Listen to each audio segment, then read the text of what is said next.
Beritakanlah firman, siap sedialah baik atau tidak baik waktunya.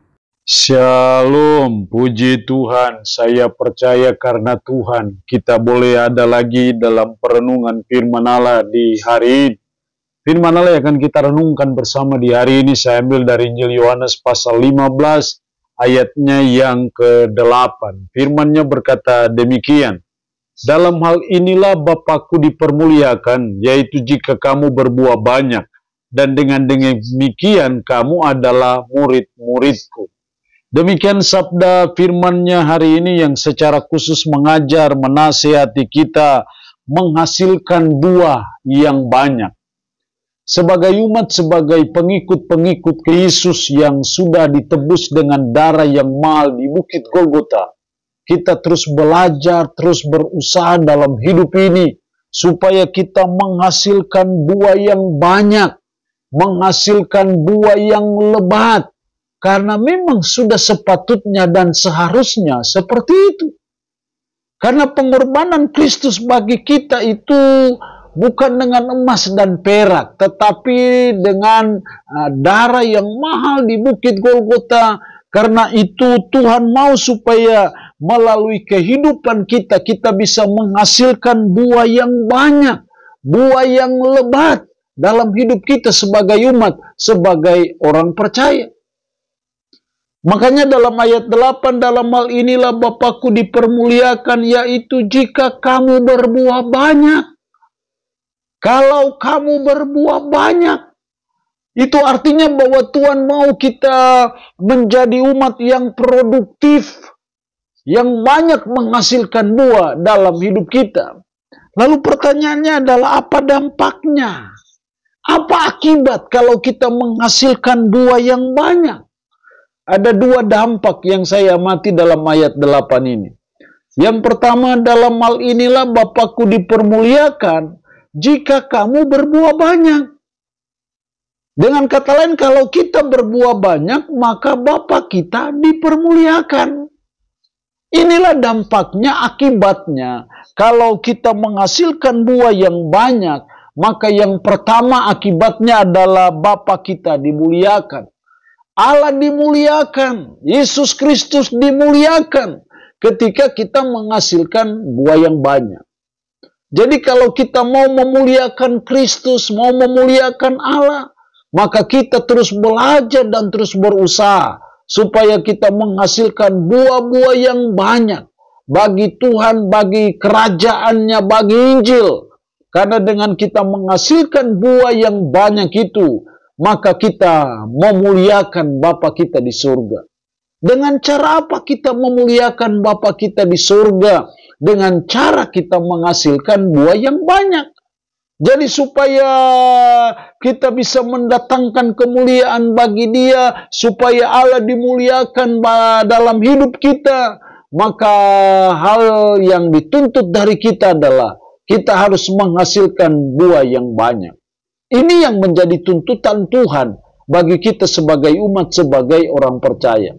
Itu berarti bahwa kita tidak hanya sekedar menghasilkan buah dalam hidup, tetapi Tuhan mau banyak, lebih banyak menghasilkan buah, lebih produktif dalam menjalani kehidupan ini. Karena ketika kita menghasilkan buah yang banyak, maka disitulah Allah dimuliakan. Yang kedua, dampaknya, akibatnya kalau kita menghasilkan buah yang banyak, dalam hal inilah Bapakku dipermuliakan, yaitu jika kamu berbuah banyak, dan dengan demikian kamu adalah murid-muridku.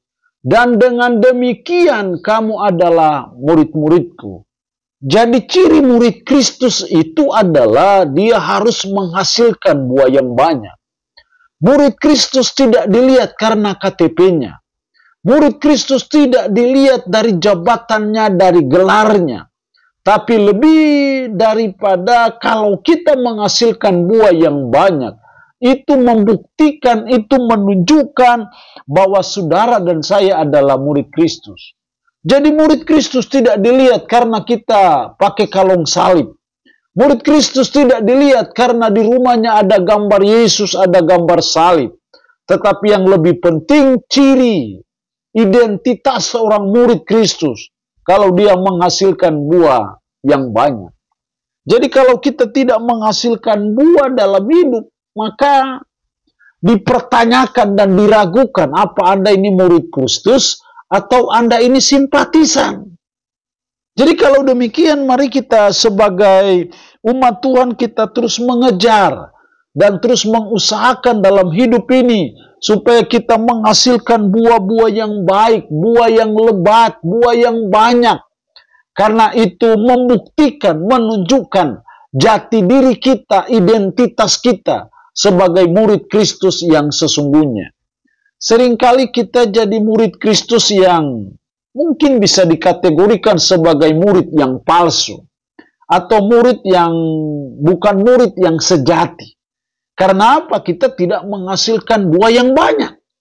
Tapi kalau kita mau jadi murid Kristus yang sejati, mau menunjukkan bahwa kita ini betul-betul pengikut Yesus, maka salah satu parameternya adalah kita harus menghasilkan buah yang banyak dalam hidup kita.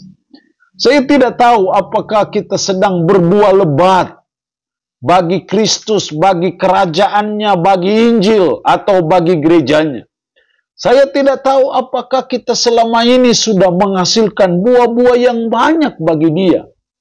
Mari kita mendiagnosa diri kita, mengintrospeksi diri kita. Dan kalau kita mendapati kita belum berbuah yang banyak, berbuah yang lebat, mari kita minta pertolongan Tuhan, kemampuan dari Tuhan, supaya kita boleh menghasilkan buah-buah yang lebat, buah yang banyak dalam hidup kita. Karena hanya dengan menghasilkan buah yang banyak itulah menunjukkan jati diri kita, identitas kita yang sebenarnya, bahwa saudara dan saya adalah murid Kristus. Tapi kalau kita tidak menghasilkan buah yang baik, maka kita bukan murid Kristus yang sesungguhnya. Kita adalah simpatisannya, kita adalah hanya ikut-ikutan saja mungkin. Karena itu kita terus belajar dalam hidup ini, untuk kita terus mengejar, untuk kita menghasilkan buah yang banyak.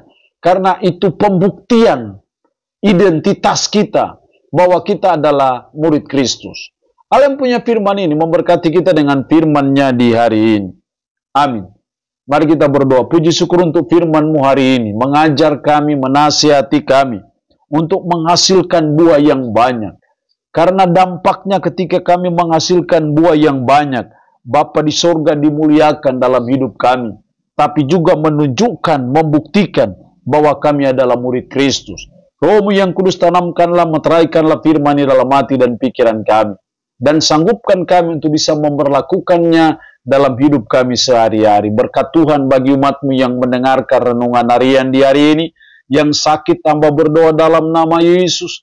Tuhan lawat, Tuhan jamah, Tuhan sembuhkan dari sakit penyakit yang diderita. Terpuji-pujilah nama-Mu. Dalam nama Tuhan Yesus Kristus kami berdoa. Amin. Shalom, Tuhan Yesus berkati kita dengan firman-Nya di hari ini.